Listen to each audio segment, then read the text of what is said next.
করবেন, মানুষের সাথে কখনো অভদ্র আচরণ করবেন না। হিন্দু হোক, বুদ্ধ হোক, খ্রিস্টান হোক, মানুষকে মানুষের সম্মান দেবেন। কোন রিক্সাওয়ালা সুইপারের সাথে কখনো তুই তুকারি করবেন না।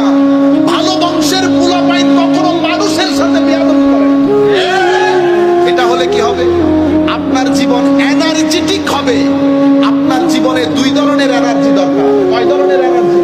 দুই ধরনের। দুনিয়া যদি এখানে থাকেন, এখানে কিছু জিনিস তো আপনার দরকার হবে। টাকা দরকার হবে, খাওয়া দরকার